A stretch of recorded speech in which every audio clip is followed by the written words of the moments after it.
PM Modi के मन की बात के 100वें संस्करण के प्रसारण का कार्यक्रम इंदौर बीजेपी ने बंगाली चौराहे पर स्थित स्वर्गीय माधवराव सिंधिया प्रतिमा के समीप रखा। इस मौके पर भाजपा के नगर अध्यक्ष गौरव रणदीवे उपस्थित रहे, जिन्होंने मन की बात सुनने आई सफाई मित्र महिलाओं का कमल का फूल भेंट कर स्वागत किया। देखिए इसी पर हमारी ये खास रिपोर्ट।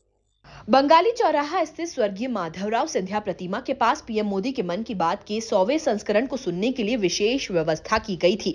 लोगों के बैठने की उचित व्यवस्था की गई थी। वहीं जनता की अधिक मौजूदगी के चलते कुर्सियां कम पड़ गई, क्योंकि पीएम की मन की बात सुनने के लिए लोगों में काफी ही उत्साह दिखाई दिया।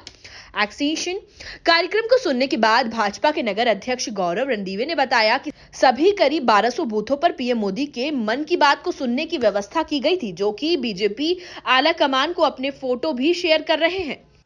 आज हम सभी ने माननीय प्रधानमंत्री जी के मन की बात का आज ये जो 100वां एपिसोड था उसको सुना और एक नए उत्साह और उमंग के साथ सुना। इंदौर महानगर में लगभग 1200 से अधिक स्थानों पे ये सुना गया।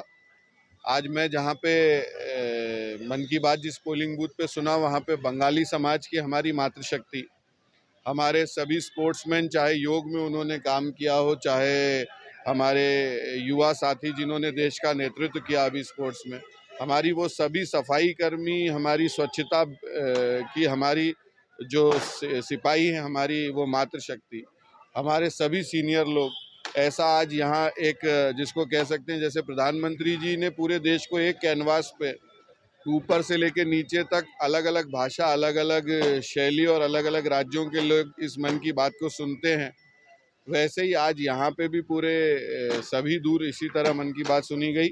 और ऐसे अनसंग वॉरियर्स, ऐसे योद्धा, ऐसे समाज सेवी जिनको शायद कभी उनकी प्रतिभा को प्रोत्साहन नहीं मिलता, ऐसे सभी लोगों को प्रोत्साहित करने का काम जो माननीय नरेंद्र मोदी जी करते हैं। जैसे आज ही के उदाहरण में उन्होंने हिमालय की चोटियों पे जाके वहाँ स्वच्छता और इको फ्रेंडली, वहाँ प्लास्टिक वेस्ट और बाकी चीज़ों को ढूंढ के साफ करने वाली टोली का जिक्र किया।